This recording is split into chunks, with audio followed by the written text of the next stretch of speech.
you all know me, my name is Monica Smith. I started Reignite Democracy Australia, and I've done 6 live stream broadcasts so far from the comfort of my own home. And this week we're trying something a little bit different. So it's going to be a little bit better production quality and just a little bit of a different feel. So I hope you all like it and you stick by to watch what we've come up with. And I love it. Yeah. Okay, that's good for you. I'm not asking if you like it. I want them to like it. You're right here. You're already here. I think they will. I mean, we have some amazing guests on. You always have amazing guests, but today in particular, we've got Topher Field. We've got a few other cool people. Yes. So I spoke to Dr. Malcolm Hendricks, who's from the UK, and he has a massive following on his blog. His last article got 250,000 views.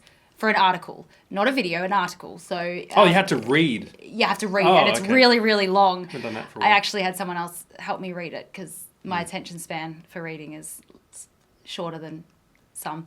But anyway, so we're going to hear his interview that I did with him. Yes. And then lastly, we have David Limbrick, who is kind of a hero on this show.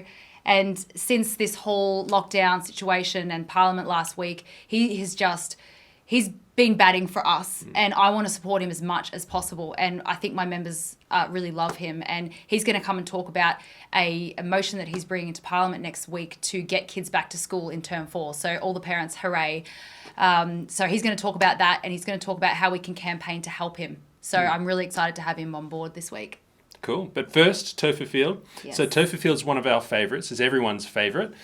He has a very good way of explaining things in an everyday layman's language. I mean, he's actually got a lot of experience in terms of big government, small government, governmental overreach. So we thought, who better to explain Dan's roadmap than Topher Field? And here is what he had to say with us only a short time ago. Topher is an interesting kind of guy. He has a very good grasp on what it means for governments to do certain things around the world, not just here in Australia. And sometimes those things can really affect our lives, as we're seeing now in this curfew situation. So Topher's here today to talk to us about this new roadmap that Dan has released and what that actually means. Hello, Topher. G'day. The roadmap to nowhere, as it's been called. Look, The circle. yeah, the circle, exactly. A lot of ink has been spilled, a lot of airtime has been given to this roadmap, but I think almost everyone, not quite, but almost everyone has missed the point. A lot of people are arguing over what the threshold should be, and is this date correct, and does the date even really apply, because it's going to be about the threshold instead, and we're having this big kind of barney about the details, but the details aren't what's wrong with this roadmap. This roadmap is wrong from its foundation up.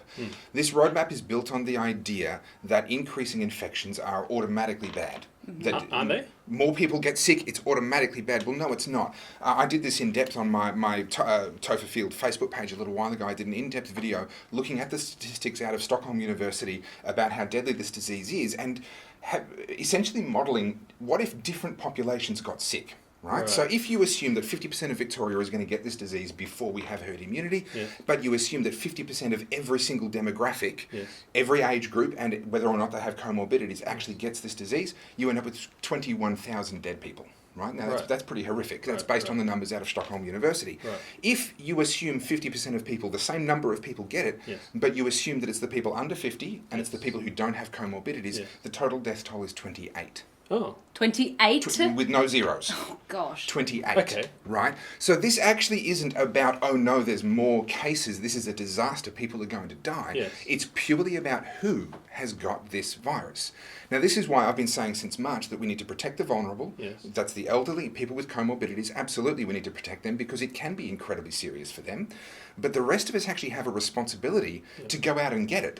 To get coronavirus. I've been volunteering for the boy. coronavirus since the end of March. Now, this is going to really light things up online. Yeah. But I've been volunteering since the end of March because this data has been clear since March. It's amazing that our government still hasn't caught up with this. They're the only government in the world, for example, keeping schools locked down. Yes. It makes no sense because school children have an almost 0% Agreed, chance yes. of being Yeah. harmed, let alone killed. And there's almost no record of them ever passing it to an adult. Yes. So they're not even a vector for it to spread. Yes. Let's set them free, get them back into playgrounds, get them back into school.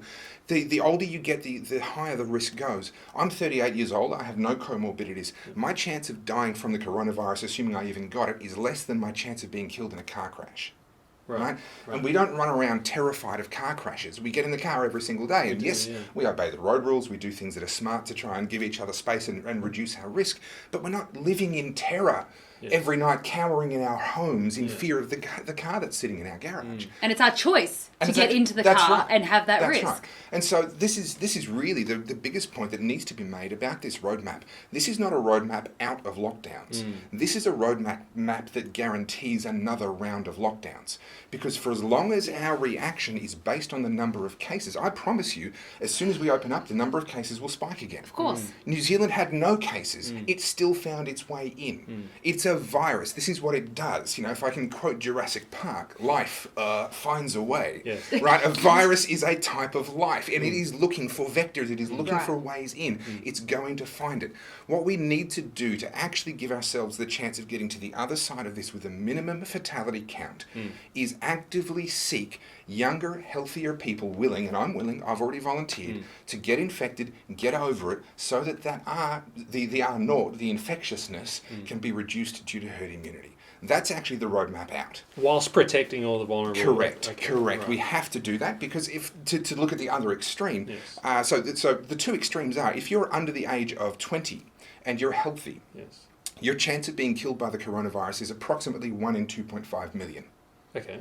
Okay. Can you put that in perspective? That's not a lot, obviously. Oh, it's That minuscule. means Car three. crash That means type. yeah. Wow. So if every single person, if 50% of the population of Victoria that is healthy and under 20 Yes. were infected, there is still a less than 50% chance that one person would die. Oh, wow. Okay, in that demographic. That's one extreme end of things. Yes. And this is assuming 50% of those people got the virus. At the other end, if you're over 80 and you're already sick, you're not even in palliative care, but you're Yes. already seriously ill, there is about a 1 in 5 chance Yes. that this will kill you. Now, that's pretty serious. Right. Right? So we have this virus that is extreme in how it affects different demographics. Yes. So that means we have a very clear solution. We Yes. protect the people that are actually vulnerable, and we should have done that a long time ago, and Daniel Andrews has failed to even do that. Excuse me. But just protecting them, well, we can't protect them forever. That's not a way through to the other side. Right. The way through to the other side is herd immunity. So that at the same time as we're protecting them, the rest of us go out and get it, recover from it, and then we can let the vulnerable people back out into society, and the virus is unlikely to return, unlikely to spike, because as a community we have that immunity in place. Okay, so to achieve this herd immunity that you talk of, how do you do that? Well, firstly, we let everyone that isn't vulnerable get back on with life. Forget social distancing in cafes, forget shutting down pubs and clubs, etc. Let everyone get back out and actually be normal again. Yes. Right? Yes, The please. numbers will spike. Yes. But that's actually the point. So It's a that's good that's thing. key, because we'll freak out when that Correct, happens. correct. But it's a good thing. Yeah, we've got to completely reframe our thinking, and this is why the roadmap is actually a roadmap back into another lockdown, Right. because it's based on the wrong thinking. It's not about the number of cases, Right. it's about the number of fatalities, and we control that by making sure the cases are amongst the younger, healthier people. Now, let me ask you two, Yes. given the risks, given that you guys know the data reasonably well, Yes. would you be willing to get on with life and take your chance that you get the virus and that you have that one in whatever chance of being the unlucky one? Are you willing to take that? I would. I would do it. I'm Yeah. not sure, as many people, I'm not sure I haven't already had it. Correct. That's right. Correct. There's actually no guarantee we haven't already had it. And I think the overwhelming majority of people under the age of 50 that don't already have comorbidities would be very happy to just Yes. get on with life. Yes. Ditch the masks, ditch the hand Yeah. sanitizer. I'm not advocating you just start kissing strangers on the street in the hope that you get it. That's what I wanted to clarify. Some people would like that. But let's stop this absolute paranoia Yeah. that is actually stopping us from getting through to the other side where we can get on with life, and the elderly and vulnerable will be protected by our herd immunity. Now, of course, we can't actually advocate for that until it's legal to do so. Just going to put that out there. But it would be interesting to do a poll and see how many people would be willing to have a COVID party Yeah. when we're allowed. But the key point I want to make about that roadmap that is just missing from the narrative in the media, Yeah. this is not a roadmap out of lockdowns, it is a roadmap that guarantees ongoing lockdowns, because the thresholds are based on cases, and the cases are going to come back every single time the lockdowns are reduced. You know, you're making a lot of sense to me, Topher. It suspiciously sounds like a more natural way towards vaccination. What you're describing with herd immunity and the young people, we will effectively become vaccinated Correct. as a population. Naturally. People Naturally. lose sight of the fact that vaccination is actually a herd immunity strategy. Right. That's Yeah. actually of what course it it is. is, yeah. It's a herd immunity strategy. And our immune systems, I mean, that's why it's called a herd immunity. It's our immune systems that are involved in that. The vaccine doesn't make you immune. Yes. The vaccine triggers your immune system, and your immune system's response is what gives you immunity later on. We can do that with a vaccine, or we can do that with the virus.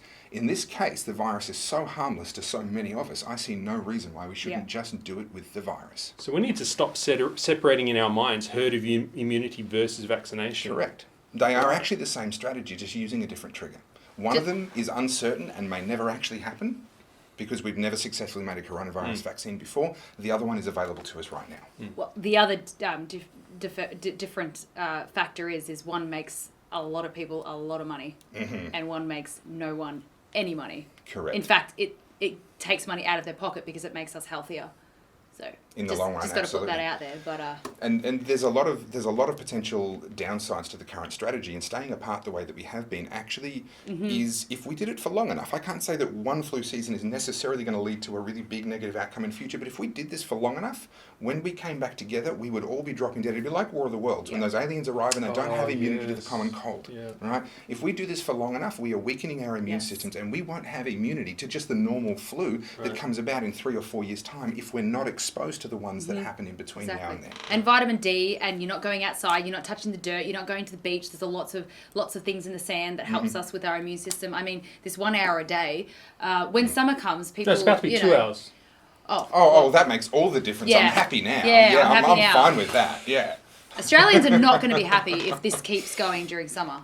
Because we've been locked down during winter. When summer comes out, we are going to be frothing at the mouth to get outside. And Look, it's already a beautiful springtime, and I got to say, it's- I'm noticing is that on those times when I do get out of my house for my little shopping For trip 1 within hour. 5 kilometres of my house, Yes. and I'm in the car, I am noticing the traffic is getting heavy again. I'm noticing car parking spaces at shopping centres and on street sides are filling up again. I think that there is actually a very large amount of civil disobedience going on very quietly in the background right now, and of course, none of us would ever advocate for that. Yeah, but we don't have to feel so alone. But based on what I'm seeing, and it's only anecdotal, I would say that a lot of people are in practice just saying, you know what, screw it, I'm gonna live a little. Wow. But in a very civil way, which In a I very think quiet way. is nice too. Yeah, well, I was out Don't for more advocate than 1 hour yesterday. Maybe I deserve a fine. You're kicked off. Yeah, you're off the show. Barely made it through one show.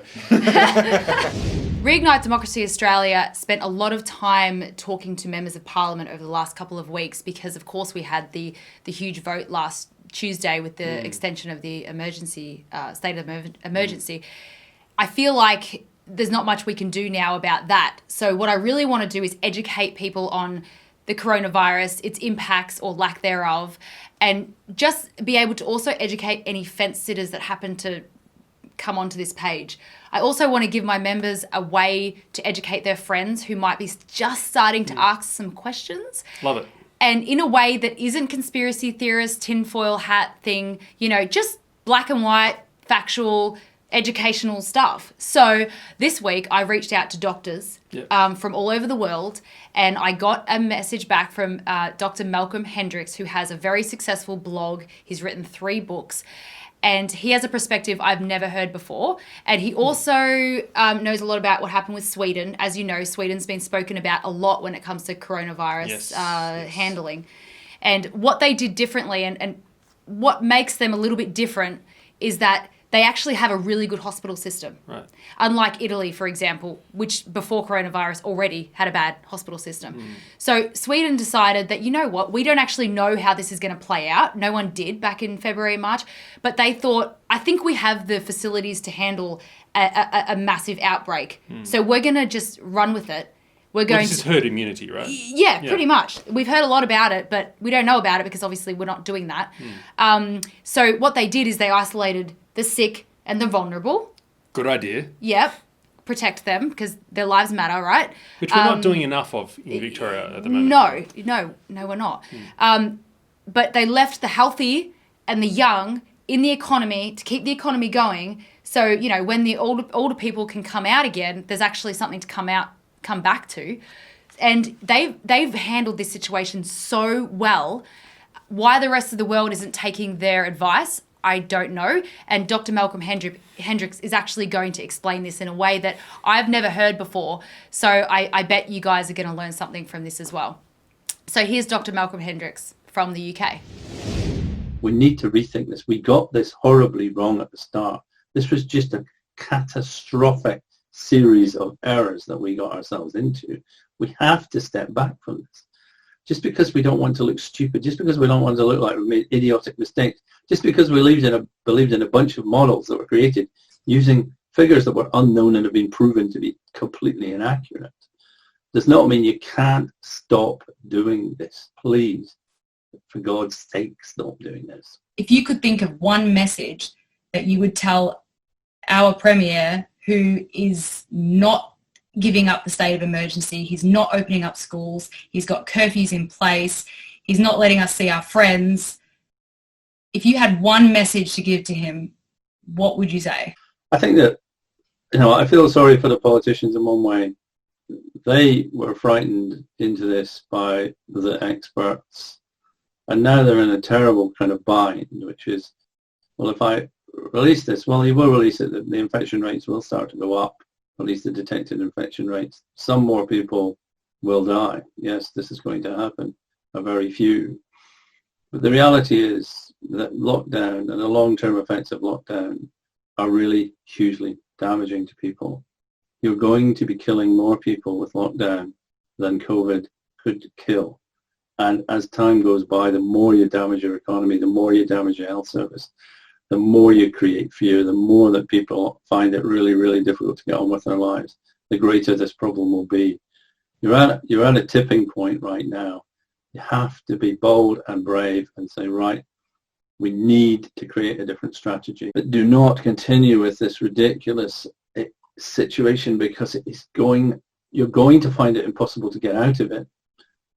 And you're causing more harm than good. I honestly believe you've just got to look at ways of getting yourself out of this situation. What is one thing that you would say to someone who is possessed with fear about this? What's one thing you would say to them to kind of ease their mind or give them hope, if you could?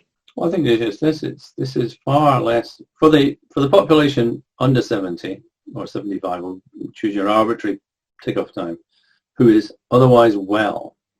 This disease is far less deadly than a normal influenza. It's far less deadly than that.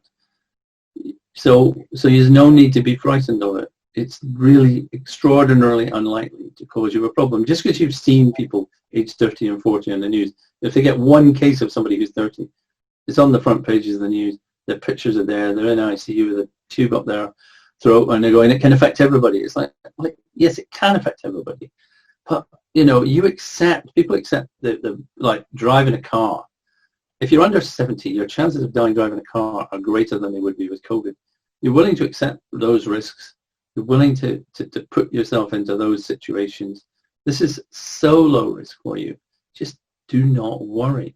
The Office of National Statistics have said that looking at it from the diseases not treated correctly, I mean, people are not coming into accident emergency with heart attacks or strokes or other things. Their estimation is that 16,000 deaths in the United Kingdom are a direct result of the actions that we took against COVID.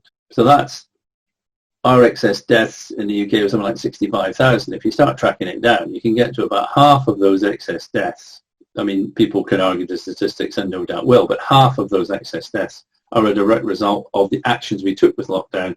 For example, throwing elderly people out of hospital into care homes. That if you add all the figures together of deaths caused as a result of the actions we took, caused as many deaths in the United Kingdom as COVID has caused. In other words, had we done nothing, we'd have got half of the deaths that we got. And I think a lot less than half of the deaths, because a lot of our deaths were in the elderly population. And so we should have been right from the start, as I said, well, we should have been protecting the vulnerable and letting the rest of society get on with their lives. And instead of which, we protected the young and the non-vulnerable and severely damaged the elderly, vulnerable population. We got this exactly the wrong way around and killed. We did kill these people. Maybe not directly. I'm not suggesting someone shot them with a gun, but our actions are directly responsible for the death rates that we've seen in this country. There are a lot of doctors out there that know something's not quite right about how this is being handled on a massive scale. Why have you taken it on board to be one of the doctors that's putting yourself out there? What motivated you to do that? Well, I think it's the old-fashioned thing, isn't it? If not you, who? If not now, when? I don't want people to die. I'm a doctor. I want people to live. And yeah, someone has to say this. Someone has to do this. Dr. Malcolm Hendricks has a lot of good things to say, and I have about a 20-minute unedited version of the interview that will go up on my Facebook page within the next hour. So if you want to hear the rest of it, it was really hard to edit it, to be honest, because he's a great guy. You can just tell by what he's saying how sincere he is. So it was hard to cut down, but I couldn't play the whole thing. So please, if you want to see the unedited version, go to my Facebook page in about an hour. And also, Dr. Malcolm Hendricks has his own website, so I suggest you all go check it out. There's some fantastic information there. Now, I mean, I felt when I was talking to him, and I hope this came across to all of you and to you, Matt, that he's very sincere, and I don't think he really gets anything out of stepping outside and being courageous. Oh, he does. He gets hate, I'm sure. Yeah, he told me about that. But I think the love outweighs the hate, and I think that's what keeps people like him going. I hope so, anyway. Well, he's joining a chorus of opinion now from a number of mainstream doctors. So even here in Melbourne, we have 13 original doctors penning that letter to Dan, who's now up to over 600 doctors. Yes. Saying, look, the effects of the lockdown are terrible. We've already had people like the economist Gigi Foster saying in a cost-benefit analysis, more lives are being destroyed, or at least equal, from the lockdown as COVID. And that's what I thought was interesting about what he was saying. We are doing a lot of damage with the lockdowns. And the interesting thing is it's a slow-moving car crash, isn't it? Yeah. Because it's happening gradually. So the longer... We all accept that some lives are being affected by the lockdown in a bad way. Some people are dying because of it. But the longer the lockdown goes, the more that side will stack up. Yes. And get bigger and bigger and bigger. And are we going to end up, like he says, worse, like more deaths from the lockdown than COVID? Well, when a doctor tells you, a doctor who's, by the way, been dealing with patients on a day-to-day basis. Now, in this interview, you didn't hear it, but he had 2 cancer patients. The chemo just stopped and they died. They just died. And he had another woman who had sepsis. The hospital wouldn't take her because her test for COVID hadn't come back. She died. She would not have died. She would not have died. Now, this data is almost impossible to calculate now. This sort of stuff is going to come out in a year's time. Yes, that's true. The suicides, the depression, the anxiety, this stuff we can't calculate now. And all these different countries are telling Australia, America, you're doing more damage. All these experts are saying you're doing more damage, but they're not listening to those experts. They're choosing their experts. I don't know where from. But what this guy just said, in the UK, there's half of the deaths from COVID are because of the reaction to COVID, not because of COVID. So it is changing though. I think we're seeing the tide turn, which is nice. What do you mean? Well, we're starting to see, as I said, the people rising up, the experts coming out. I mean, even next week, right, we have some pretty special guests on. I don't know if we're allowed to say who they are, but next week I'm excited to do a bit more of a deep dive into that. Yeah. Now, before we finish talking about Dr. Hendricks, I just want to say that when I was interviewing him and he talked about perhaps the only reason they're keeping this jig up is because they don't want to admit that they got it all wrong. Well, they can't. They're politicians. Yeah, but we would like them to do that. Of course we would, but they're not going to. But we would hero them. We would say, well done, thank you for admitting it. We understand people make mistakes. Let's move on from this. You know, they're just doing so much damage, maybe just because of their ego. That makes me feel really uncomfortable, that could be the only reason. And he's the only person I've heard say that. Most people go into conspiracies or saying that, you know, they want... that they're doing this because they want to chip us or they want to barcode us or they're spraying stuff in the sky or 5G but this doctor's like, no, they just don't want to admit they're wrong. And I'm like, you know what? That is something I think accept. He's right. Yeah, I think he's right. Yeah, well, hopefully Dan Andrews and the government can admit they're wrong sometime soon because before we know it, the damage is going to be uncalculatable. But anyway, look, we're going to move on now to David Limbrick, who you all know. Love David Limbrick. He's just, oh my gosh, he's been a hero in all of this. He's actually behind the scenes, you don't know, but behind the scenes, he's really been helping me come up with campaign ideas. He's kind of like a mentor in a way. Hope he doesn't mind me saying that. He doesn't know that, but yeah. Like the half-price Rego campaign. Yeah. Like, Yeah. Oh, yeah. David Yes. Limbrick actually, before I did the Rego campaign, he actually went to Parliament and brought that into Parliament. His idea was a pro rata situation, like Yes. how many kilometres you drive. I just thought that was a bit too complicated. That's why I Half went for the price. half Half price. price review. But I'd already done the campaign, and he was like, "Oh, I did that too," and I was like, Our video was better. well, We had a he's a great video. politician, not a filmer, so He needs to call us, and he doesn't does he? really awesome. So, look, we're gonna listen to David now. He's actually going to join us here, and we're going to talk about what he's going to bring to Parliament next Tuesday. So we're here with David Limbrick. He's a Liberal Democrat, and my audience has grown to love you a lot, David. Hope you're okay with that. You saw him in Parliament last week. He's just been championing for us this entire time, and I know that I appreciate it, and so does all my audience. Hasn't it been great, Matt? You've become basically, David, the champion. I mean, when no one else is willing to stand up for things that are rational and sensible. Even things like my kids. My daughter is about to start kindergarten. She's 4. I'm only new to Melbourne. I'm worried she won't actually be able to go to school for the first 6 months to 12 months of her life. And so it was very interesting to hear from you the letters you've been getting of children that are affected by this lockdown. I mean, it's just been shocking, some of the stories that we've heard. I mean, since the extension to the state of emergency legislation the other week, we've had thousands and thousands and thousands of emails, phone calls, messages on Facebook, all of that sort of thing. And a lot of people are concerned about the welfare of their children and other children. And some of the stories that we've heard have been things, I mentioned some of these in my speech in Parliament. So, children who've stopped eating, they've become depressed, special needs children who are only children, they don't have any friends, they haven't had contact with other kids for months. We've heard stories of self-harm. We've heard all sorts of shocking stories. And, even in my own family, I've got 3 boys myself. I see effects on them that it's really, really unhealthy. But the most shocking thing about this entire episode is when I was so I'm a member on the Public Accounts and Estimates Committee. Yes. And that gives me the opportunity to question ministers and public servants and different groups about the actions and things that have happened in the government's response to the pandemic. But one of the things that was shocking to me is that schools were never shut down to protect children. Right? It's openly admitted by the Education Minister. The schools were safe, they are safe, they remain to be safe for children. And the reason that they shut down the schools is to lower overall movement and activity within the community, right? Really? So they've got they can't model risk factors for individual activities, right? Yes. That was also discovered by me in the committee hearings. Yes. So the Cho himself said they can't model individual activity, so what they try and do is they lower overall activity within the communities, and that's the goal of a lot of these directions, rather than like there was a lot of complaints about golf and fishing. Why is this banned? Well, it's just part of lowering overall activity, right? Like the curfew, just squash everything. Yeah, although I've got different thoughts on that, but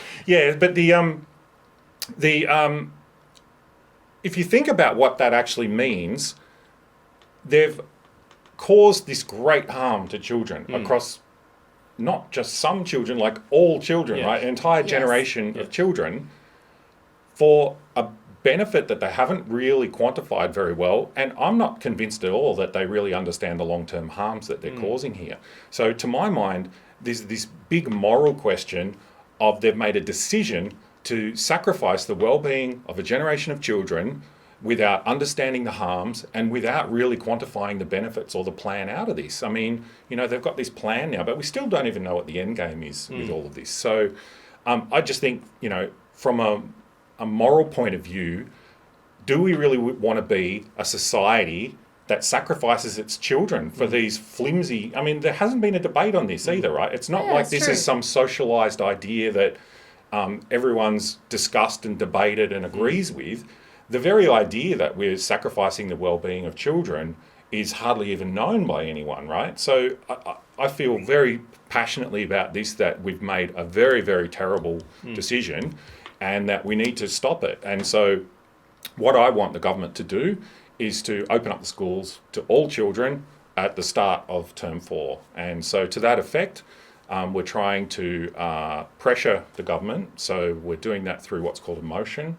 So for your viewers who might not know what a motion in Parliament is, it's a demand, and the demand basically states the facts, right? It states that the schools weren't closed to protect children, they were closed to lower overall community activity, that closing the schools and switching to remote learning has caused harm to children, and that we call on the government to open the schools at the start of term 4. So that motion will be debated next week, next Wednesday in Parliament, in the Legislative Council, in the upper house. You know, even people that might have supported the state of emergency, the emergency extensions, may have second thoughts about, schools. So how broad do you think that that centre-ish portion who might have second thoughts on schools, how many are there? Because it seems there is a rusted-on supporter base for Dan who, we're talking about the harms that have been done to children, and they're not being measured up against the harms done by COVID. We're just ignoring all of these harms. So how do we get that message across? How do you get through to those people who are blindly supporting this? Look, I think that we have to focus on is questioning the harms that they're causing, the long-term harms, and the short-term harms as well, of course. But the government hasn't quantified this. Like, the harms that are being caused by their actions don't form part of these models, right? It's not like they're weighing things up, They can't. And one of the principles that they need to follow in order to, they've got human rights that they have to protect under the Charter of Human Rights and Responsibilities. Now, under emergency situations, those rights can be limited, okay? But in order for them to be limited, the limitations need to be time-bound, which was one reason I didn't support an extension of these emergency powers. But they also need to be justified and proportionate, right? Yes. Now, if you're going to justify harming that many children, you better really understand those harms that you're causing, and you better really weigh it up against the benefits. And if you haven't done that, how can anyone claim that this is justified? I think it's just totally unjustifiable, right? They haven't, even if you go for this, brutal utilitarian calculation, which I wouldn't go for anyway. But even if you did do that, I just don't see where have they shown what these harms are. I don't think they even know. We don't know. I don't think they even know. No. They acknowledge that harms exist, right? Because they're talking about children need to catch up. Yes. They're throwing all this money at mental health.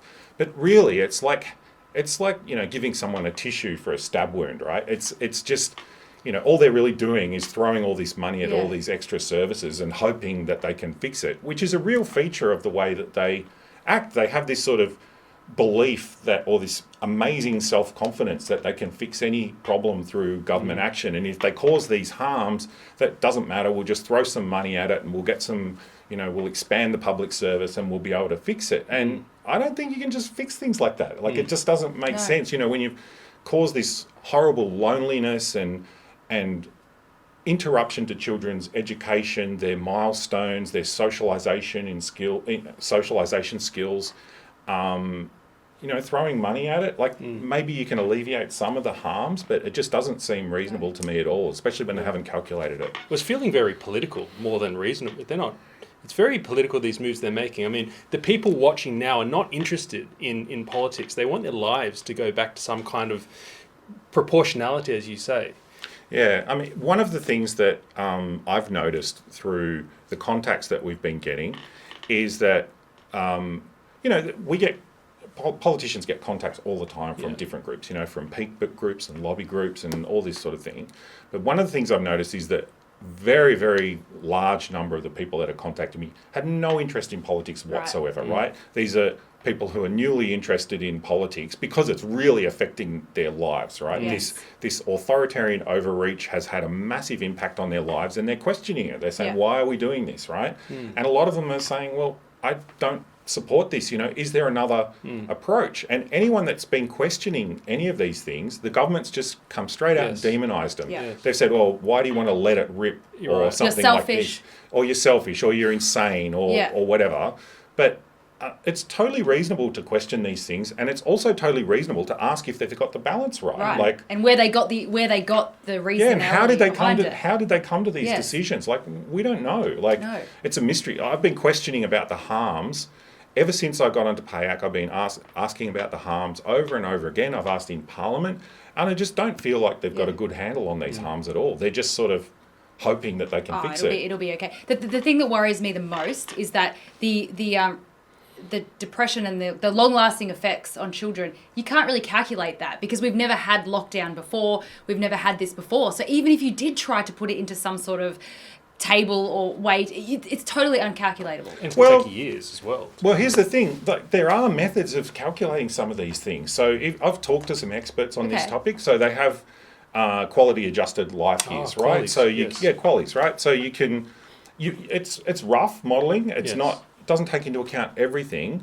but we know that mental health effects or mental harm that's caused to children, you can imagine if it causes some harm, that goes throughout their entire life. Yes. So the long-term effect on our society Oh, boy. is really, really, it's Yes. really magnified, Yes. right? And so causing that sort of harm to children has these really negative long-term effects. And, there's people that can do these sort of calculations. In fact, we actually do it at a federal level for, maybe not so much for mental health, but for other things like our PBS scheme, Yes, right? yes. So they do those quality Yes. calculations to figure out, is it worth subsidising particular medicines or not? Because, you've got limited amount of money Yeah. and you want to get your best bang for buck Sure. with that money. And so to do that, you figure out what's going to give you the best qualities or whatever it is that Yeah. they use. But they do that sort of rational analysis to figure that out. But in this case, I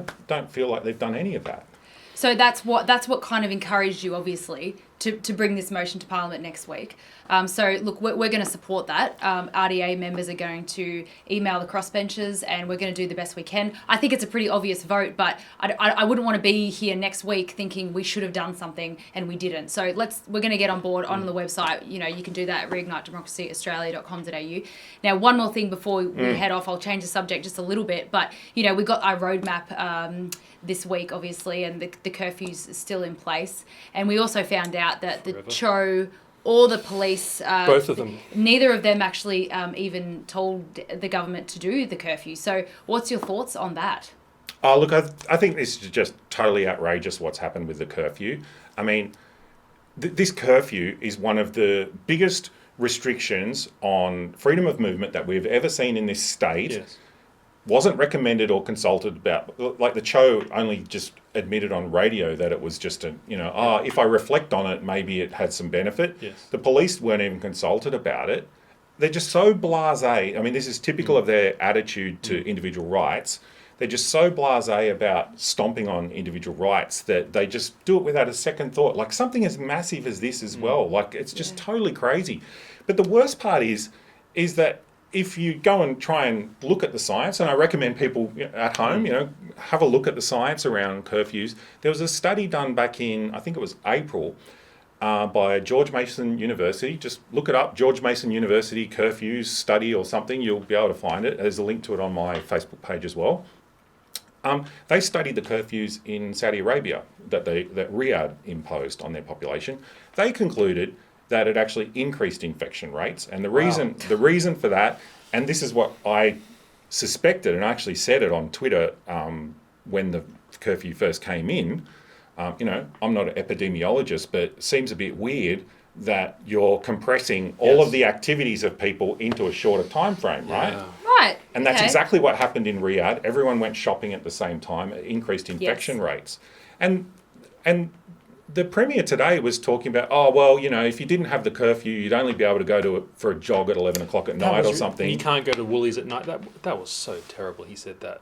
It was shocking. It's just such a disrespect for the Yes. liberties of Victorians. And I know from my situation, I've spoken to lots of people like this, if dad's out working at work, mum's at home Yes. stressed with the kids, Yes. and my family did this, dad gets home, looks after the kids for a while, mum goes out and gets some me time, goes shopping, Yes. all At right? 9 I mean, PM, one of the yes. few things that she Yes. can do to Yes. go out and do something by herself, gone. Yeah. And just the blatant disregard for people's freedoms like this is just outrageous. Like, they've got to get rid of the curfew as well. So I'm Yeah, hoping okay. that'll come up next week as well.